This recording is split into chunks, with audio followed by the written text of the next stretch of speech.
Item hashtag, SCP-003. Object Class, Euclid. Special Containment Procedures, SCP-003 is to be maintained at a constant temperature of no less than 35 degrees Celsius and ideally kept above 100 degrees Celsius. No living multicellular organisms of Category 4 or higher complexity may be allowed to come into contact with SCP-003. In event of total power failure, if SCP-003-1 begins to increase its mass, assigned personnel must engage in skin contact with SCP-003-1. Ideally, personnel may use their body heat to return SCP-003-1 to above the critical temperature. However, skin contact must be maintained even in event of SCP-003 reaching activation temperature, lasting at minimum until SCP-003-1 advances fully to its second growth stage. Personnel who enter SCP-003's containment area must first be examined for body parasites of Category 4 or higher complexity, and sterilized if such organisms are present. All personnel who have come in physical contact with SCP-003-1 are to immediately report for sterilization afterwards. SCP-003-1 must not be removed from SCP-003-2 except in case of emergency procedures detailed above. Any significant change in SCP-003-2's rune activity, including pattern, frequency, or color, should be reported within 3 hours of occurrence. Cessation of rune activity must be reported immediately. SCP-003-2 must be supplied with power via the source-designated generator 003-9 at all times.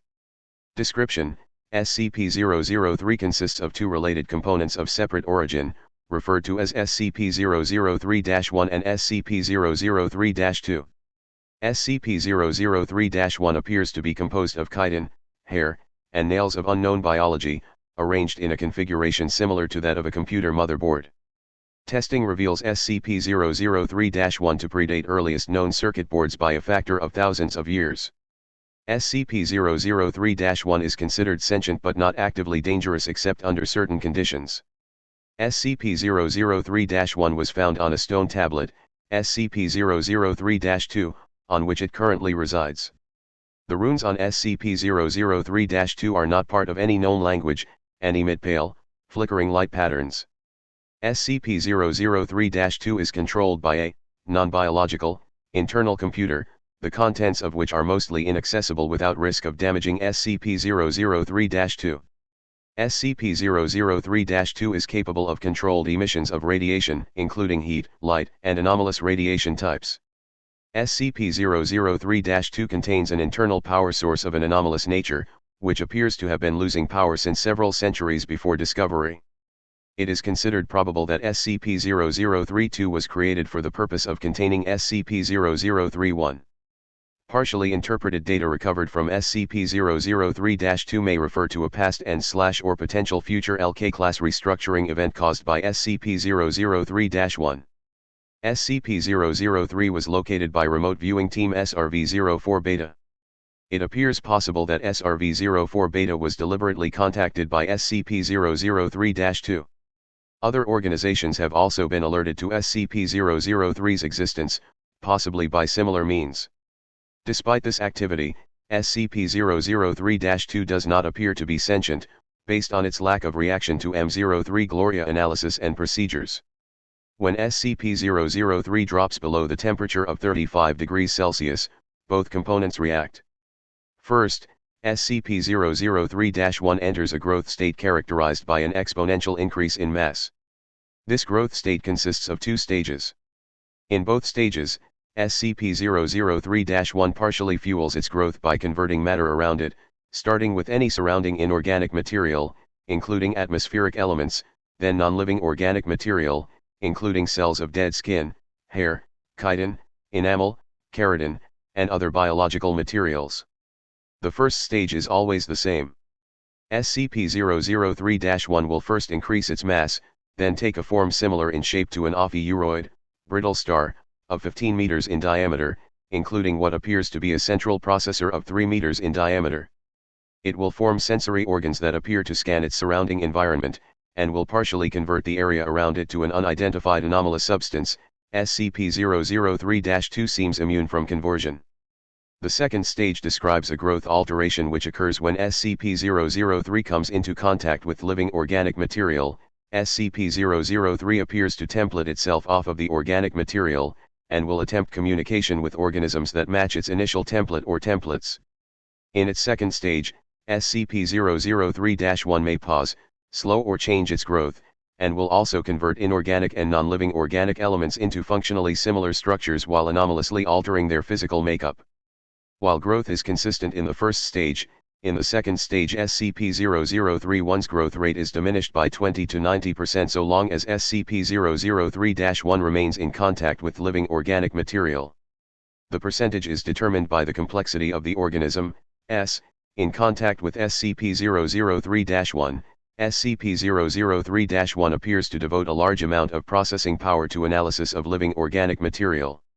During each of SCP-003-1's growth stages, SCP-003-2 releases bursts of radiation that temporarily inhibit SCP-003-1's growth, or reverse this growth when the temperature of SCP-003-1 rises above 100 degrees Celsius. Similar radiation emissions have been replicated or recorded via other anomalous means. SCP-003-1's biology has been the subject of extensive study. Significant elements have been identified similar to SCP-1512, and SCP-2756, the latter two of which have no further confirmed connection with SCP-003-1 and no known connection with each other, and none of which are fully understood, technically, even less understood than SCP-003, thanks to the extensive cross-disciplinary research on the SCP-003 objects. To date, no convincing analysis has been put forward which satisfactorily explains SCP-003-1's connection to these SCP objects or others, nor its connection to modern technology beyond appearance, and potential mimicry via unknown mechanism. Addendum 003-01, acting on information gathered from linguistic analysis of SCP-003-2's runes and comparative data analysis, Research Team M03 Gloria has managed to establish a link between SCP-003 and data expunged for analysis of functions. SCP-003-1 must now be considered sentient, and is to be kept a minimum of 1 km from data expunged and the resulting byproduct at all times. Addendum 003-02, SCP-003-2's power loss has been exacerbated by the procedures performed by M03 Gloria. On orders of 05-10, M03 Gloria will continue procedures. Addendum 003-03, during M03 Gloria procedures, SCP-003-1 doubled its mass and began rapid structural growth.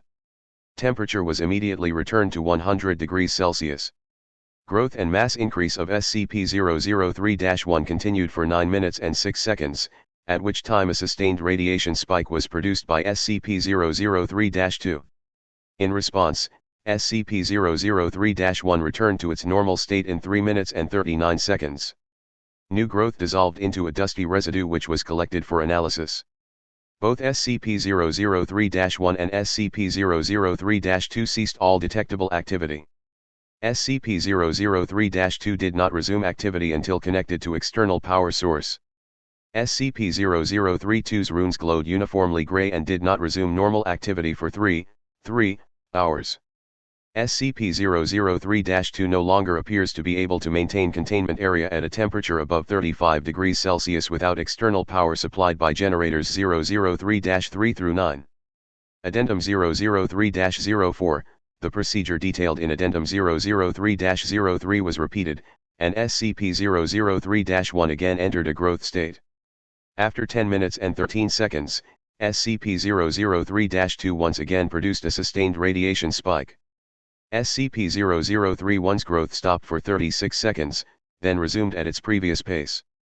On quadrupling its mass, SCP-003-1 formed a coherent outer shell and body. After appearing to scan its environment and partially converting its environment, SCP-003-1 then breached containment, entering the observation gallery where 9 members of M03 Gloria were present. On physical contact with team members, SCP-003-1 encompassed them in rapidly grown appendages and stopped growth for 15 minutes. SCP-003-1 then resumed growth, and rearranged the component parts of the center of its form to the shape of a 3-meter-tall female humanoid, with peripheral tentacles shifting to extrude primarily from SCP-003-1's newly formed hair and spine.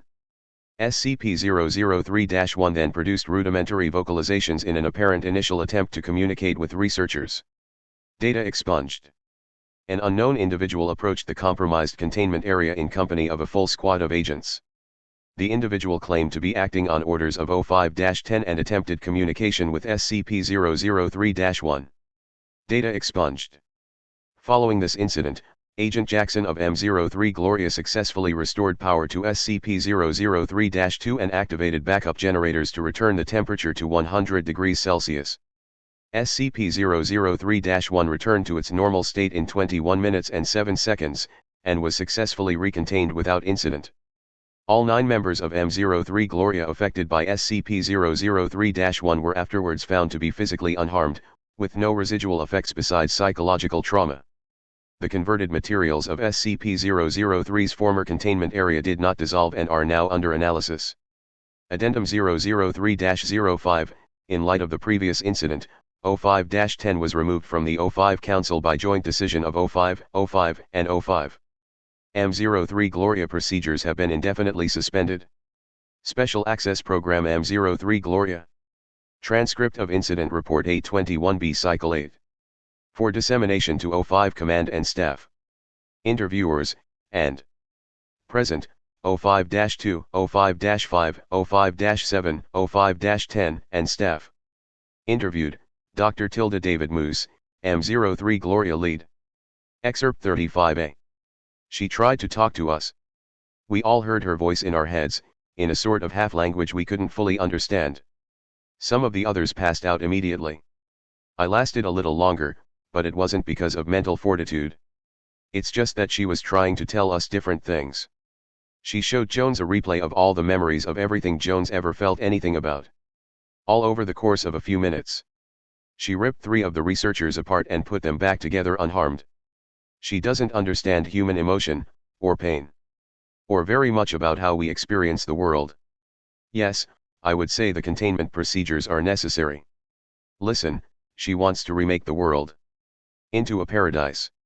A paradise filtered through her own alien understanding of paradise, but still, a paradise designed for us. For humanity. She would be happy to make a paradise for any sufficiently complex organism she comes across first. Anything with a complex enough mind to accept her. Say, a dog. Or a house Effley. If she breaches again, we have to be there first. What would it be like? I don't know. She showed us images, not quite images. I can see them in my head, but they're not pictures.